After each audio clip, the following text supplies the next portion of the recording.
Welcome to another edition of FCG Voices, hosted by the Fashion Council Germany. My name is Marte Hentschel. I'm the CEO at Sketch, a Berlin-based innovation agency and software as a service provider. We are one of the sponsors and solution partners to the Digital Fashion Future Readiness Program, a program that is dedicated to support 10 selected German emerging brands in their transition towards a digital future. And I'm pleased to introduce my fellow co-speakers. Today, welcome on board Anas Alshanti, the CEO and founder of Fundlify, Hohn, the CEO of Sys-pro, and Adam King, Press and Communications at ZEDONK. Welcome. I would love to ask each and every one of you to very briefly introduce yourself and your role in your organization, just with 1-2 sentences. Let's start with you, Anas. Hi there, and thank you for this introduction. What Fundlify does is allows independent companies or independent startups to be able to crowdfund their ideas and projects and production runs online through crowdfunding. And this is a way for them to minimize production waste and also to be sustainability conscious companies so that they can produce with less waste through crowdfunding. Amazing. So delighted to have you on board, and thanks in advance for supporting the DFFR program. Pleasure. Adam, please introduce yourself. Hi everyone, I'm Adam and I am at ZEDONK. So we are also a sponsor of the DFR program. ZEDONK in short is an ERP system that was set up 14 years ago that was essentially a tool or software system that would house small to emerging brands, their daily operations. So it will cover everything from development, wholesale and logistics in a nutshell. Wonderful. Amazing system, by the way. I'm a big fan. So thanks for your support and thanks for joining today. Last but not least, Per, what is Sys-pro and what are you doing at Sys-pro? Yeah, hello. Thanks for being here. Sys-pro is now 20 years old, a Berlin-based software company. We build solutions mainly for fashion logistics as well as fashion omni-channel commerce. Wonderful. Thanks for sharing and thanks for your support. So my first question is, why do you think it's important to support emerging brands? So let's be frank, it's probably not because it's low-hanging fruit and best business opportunity, as probably the collaboration with emerging brands needs a lot of preparation and a lot of support and customer management. But why is it strategically probably important for you and your organization to collaborate and support emerging talent? Adam, probably you give it a start. Yeah, so for us at ZEDONK, it's kind of been a fundamental supporting emerging brands. That was the reason Marcia and Richard originally conceived the idea. They found software was this expensive tool that wasn't accessible at the time. So eventually they conceived the idea of ZEDONK, and that was to provide obviously an affordable solution for those brands. And I think software has never been exactly the most appealing thing to fashion designers. So as they go through their careers, they tend to put it to the back of their mind, and then we don't want to say it, but if something goes wrong, that's whenever they decide, okay, let's try and find something that can fix the gap or put all of these pieces together. So for us, we really try to introduce ourselves to brands in the early stages, whether they're interested or not in what we do. We just like to say, hi, this is what we do.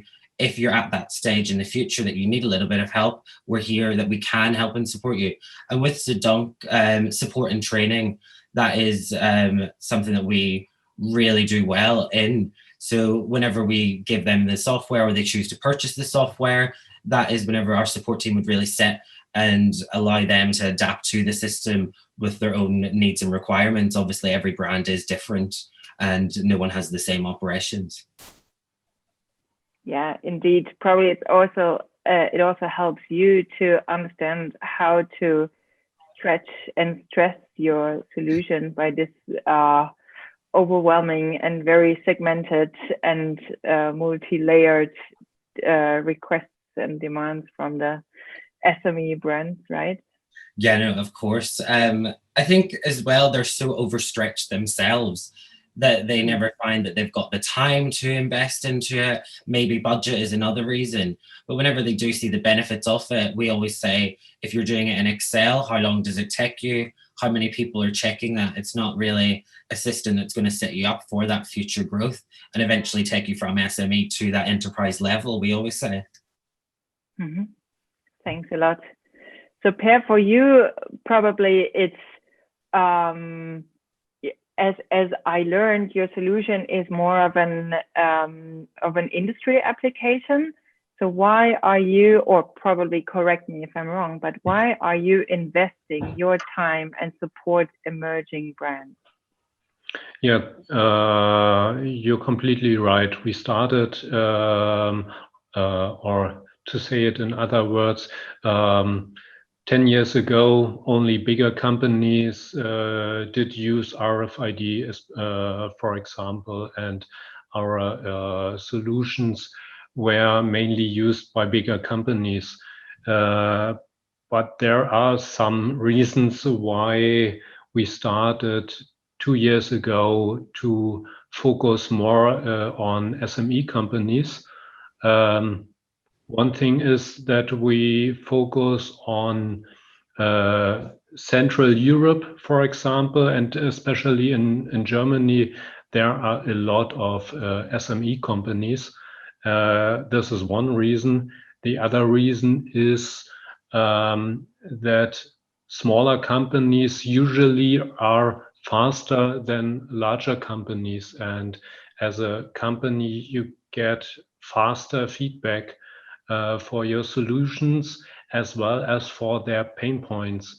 And what I find interesting is to learn about pain points of emerging companies. And nowadays we have a lot of changing in the world, and that's why it is very interesting for us as well to help the faster companies.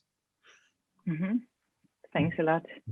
Anas, for you, it's maybe, I mean, I learned that you're really driven by providing startups and SMEs with solutions in regards of financing, funding, and e-commerce and distribution problems you might have discovered yourself while working in this domain. But of course, it's at least giving support for free and sponsoring this program and supporting the selected brands also takes a lot of effort from you. What is your motivation? Why are you doing that? Well, to start with, I'm a startup, and this provokes me to be with my fellow startups, to push them more, to push them further, to actually see and how to navigate the hurdles of actually starting a company, especially when it comes to financing, especially when it comes to generating more revenue or getting more customers and so on. And the idea behind it was that I myself have tried to crowdfund my own startup or crowdfund my own production for, I wanted to create a backpack through crowdfunding, because accessibility to funding in the traditional sense from venture capitalists and whatnot was really difficult. And so the closest access to that was crowdfunding. And unfortunately that failed, and there was a reason for that to fail. And I really captured those essence of what is the problem and how can I solve that problem for others as well. And that's how Fundlify got started. Wow, thanks for sharing. Yeah, so you're pretty much in the same boat, and you can share your learnings. I would like to approach you to also share some of your takeaways from this very crazy year 2020 with us. So obviously we are all in the same boat. There's no one that wasn't affected. We are here in our home offices.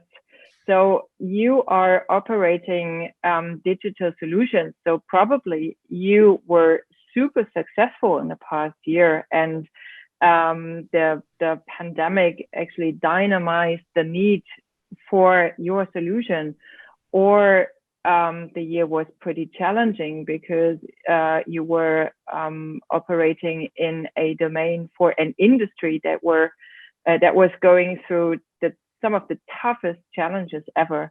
So I would like to ask you, how was the past year, and what are your key takeaways? That situation with the Corona actually was good for me in a sense. It made me look back and to think and recap everything that I've done over the past few years before I launched Fundlify, and really put me in position to really focus on what is necessary and what people are looking for.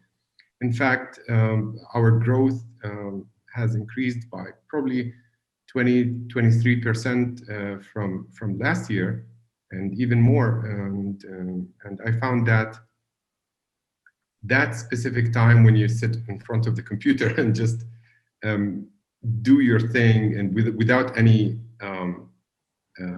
external clutter from other people as well, it was what allowed me to focus more on the product and delivering the product and listening really to the customers. So at the end of the day, it was good for me. Thanks for sharing. Per, Yeah. your turn. Yeah. The benefits and the challenges and the learnings, please. Well, learnings, challenges, and benefits from the year. Well, I would say that 2020 was a distinguished year, or ambivalent year. On the one hand, it's a great acceleration for digitization, and especially e-commerce on the one hand, and on the other hand, some things got slower, because when the first lockdown came, some of our customers went slower based on the closings of the stores, and they did not know how they will work in future. And this is a moment when they reduce their costs and they think about some things. And on the other hand, they got the pressure to go more into the e-commerce.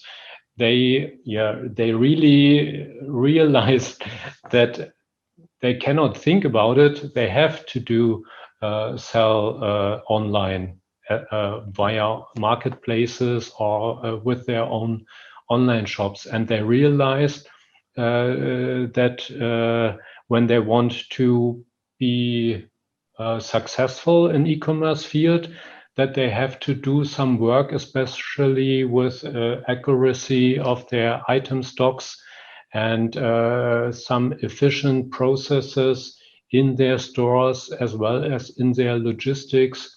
For example, to reduce the out of stock situations, because when they have a lot of out of stocks, they cannot be successful in e-commerce. So on the one hand, some projects got slower, and on the other hand, the companies now realize that they need some help and some solutions that we can offer. So it's not easy to say, was it a successful year or not? We will see next year, I would say. Adam, I'm very curious about your perspective on the recent year. Yeah, I think for us, obviously, at the beginning of the pandemic, we were very apprehensive. We were like, okay, how are we going to navigate this? But luckily, I don't feel tech has been as hit hard as the fashion industry, unfortunately. Just as Per mentioned, you've seen a lot of our clients, a lot of the fashion industry have now, like what we're doing, is working from home.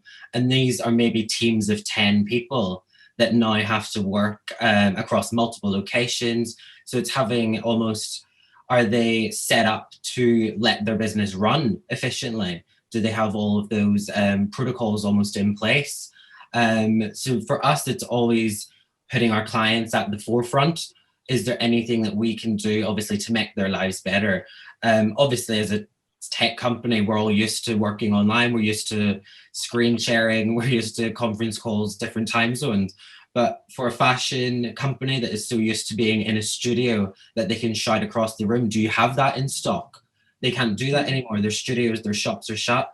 So it has been seeing a real shift of those brands moving towards online.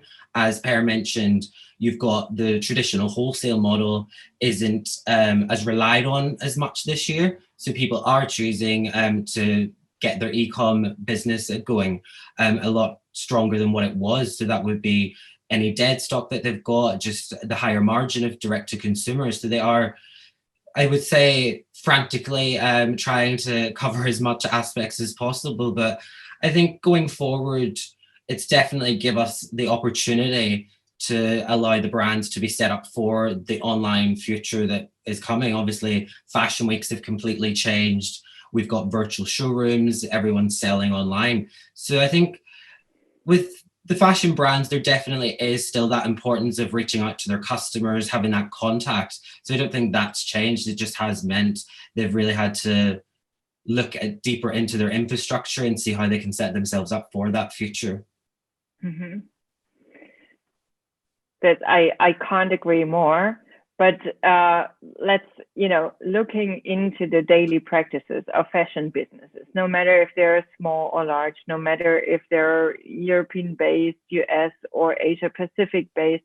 So as you are very clear, all of you work together with fashion businesses on a daily basis. You have you're really insiders to their capabilities and their business models.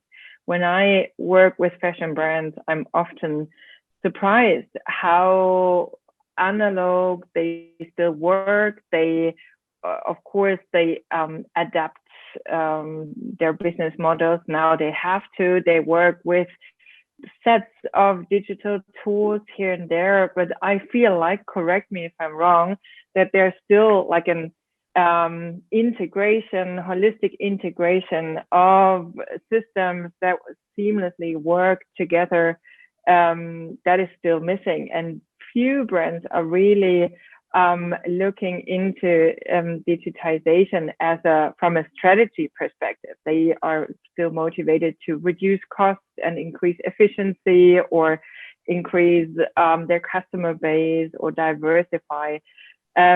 So it's very segmented, I'd say, and there are like solitary solutions flying around, and there's this kind of holistic approach missing, if you agree.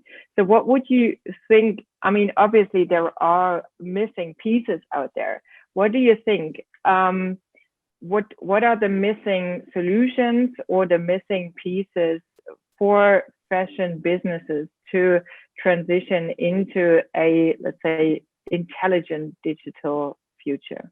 Yeah, I think touching on that, for us, it's obviously been, are we doing enough to help them navigate the waters of this tricky pandemic, obviously? But I think it really does go back for us, we've always kind of mentioned the fashion industry, or people, I don't want to say it in a negative way, but the fashion industry, we are all essentially creatives. The analytical side doesn't come to the forefront so much in our thought process. So it always has been very regimental that you create your collection, you go and sell it, then you launch your production. But now I think as systems have evolved, and there are systems that fashion brands are using, whether that be for their CRMs, whether that be for their e-com, it is gathering that data. And we always say, you're gathering that data, but what are you actually doing with it? Are you making data-driven decisions almost? So is it, do you want to look, if they are selling online, do you want to look at your gross profit and your margin? Is that higher? Can you adjust it? But then obviously there's a massive shift with sustainability. I think you can't really ignore that. Brands now are looking, are we, or have we been running in the past as sustainable as we can? Do we need to have 100-piece collections, or we do capsule collections that we keep our costs down?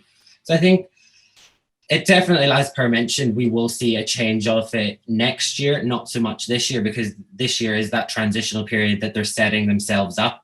So you will see, okay, how well was that implemented? Are they a lot more tech savvy? What are they looking out of it? And I think with us, they are definitely, I know Per mentioned, and Anas is probably the exact same, talking to small startups. They're a lot more open with what is their problem. They will tell you, okay, this is what we want. Can you solve it? So I think they are finding the strength in almost relying on software that, okay, this could help me. How much is it? What do I need to invest in terms of time, money? And will it solve the problem? And how quickly will it solve it? So I think, yeah, it's always, what's the problem and can we solve it? Yeah. So the recommendation to solution providers be, keep in mind that you're talking to creatives. So accessibility and also usability, but also nice interfaces that are appealing to creatives. That's the call to the recommendation to the tech providers. And the recommendation to the creatives, to the brands, would be embrace technology. So as you will have to handle a lot of software solutions in the future. So embrace that and be curious and step into that game, right? Correct. I mean, I would like to add that there is an intersection between what is actually new in terms of technology and digital technologies that can be adopted by fashion companies, and what is currently familiar. And if they perceive new as fearful, because many of the companies, when they see something new, they don't want to jump in and use it. But if you present it in a way that is familiar to them, I think they would be able to adapt to that change much more quicker. Yeah, I mean, I can agree. In my experience, there are a lot of SME companies that are, I would say, have heart-based or sometimes stomach-based decisions, and it's really hard to make this mindset shift to a combination of head and heart. So this means data-driven decisions. I can understand why it is so hard for them to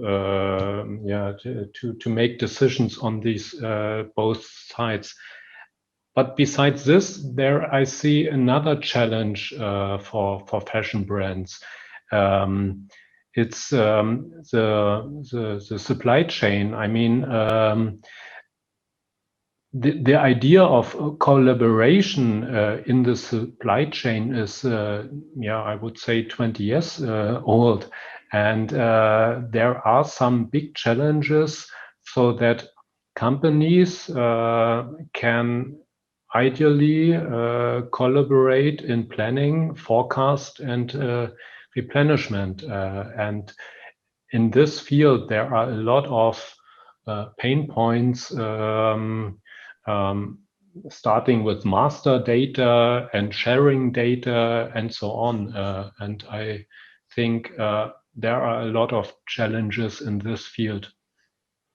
Great, thanks for adding that. I couldn't agree more. I also truly believe that collaboration is key, and there's so much room. And I truly believe that the fashion industry can learn from other industries that are probably practicing collaboration on a like really as truly interdisciplinary or even open source minded collaboration. I would like to take the chance to ask you, as you are operating businesses or being involved in fashion technology and leading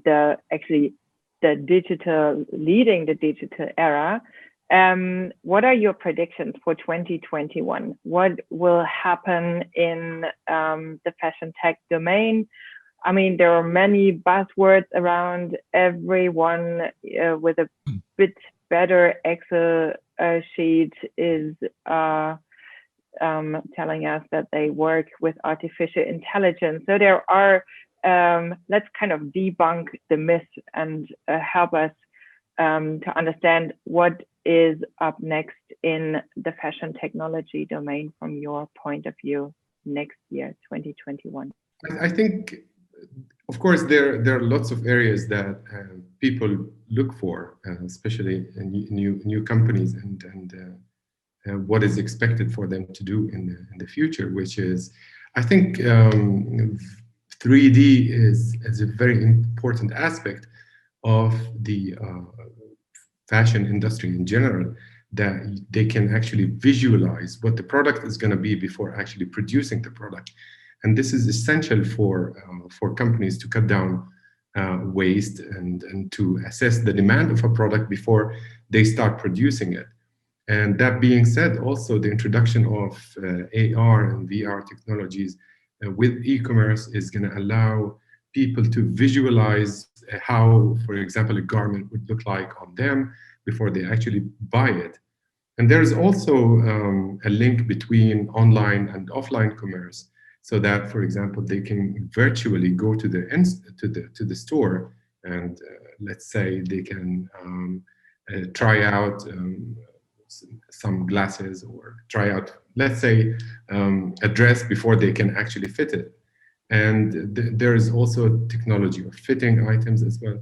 So all of these technologies, if integrated into a single unified kind of a process or a life cycle in the e-commerce, for example, industry, and that would be really beneficial, and I see that happening in the near future as well.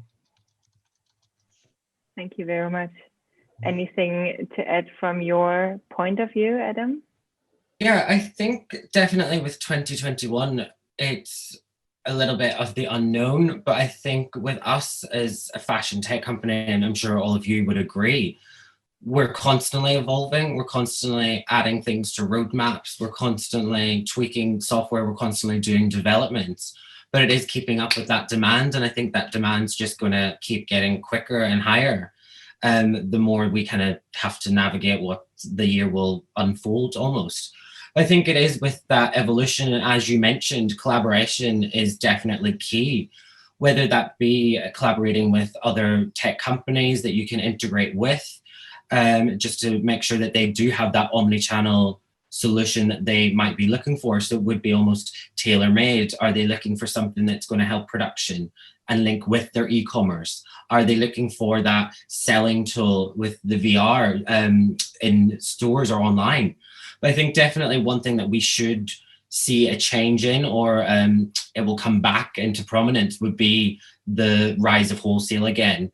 Obviously, the wholesale market was completely, I would say, destroyed, with stores being shut for well over half the year and stores still being shut. So I think you will see stores get back into business with placing orders, whether that be for their own online as opposed to brick and mortar stores.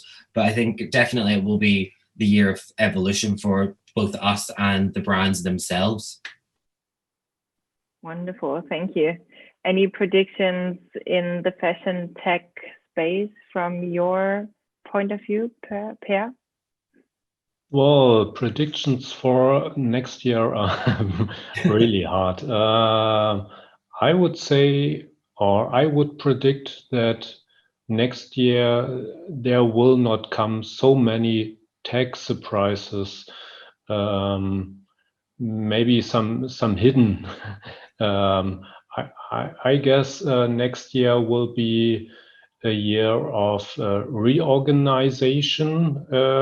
Some companies will struggle, and some new fashion companies will arise. And when they are able to use this empty place or nearly empty place, and some companies will unite and so on. So I think next year will not be the year of strong of strong surprises, but it will be a very important year for these organizations.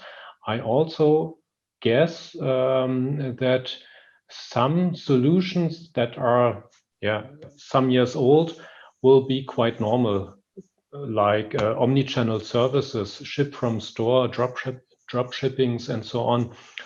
I guess that these things will be quite normal at the end of next year. And maybe there will be some self-services, but I'm not sure if the consumers are right in this moment for these things, but this could be possible. Thank you. That's a wonderful final remark. So thank you very much for sharing your insights and your outlooks. I think our visitors will probably start next year a bit more optimistic with your help. So thank you very much. And thanks again for your highly appreciated support of the Digital Fashion Future Readiness Program hosted by Fashion Council Germany.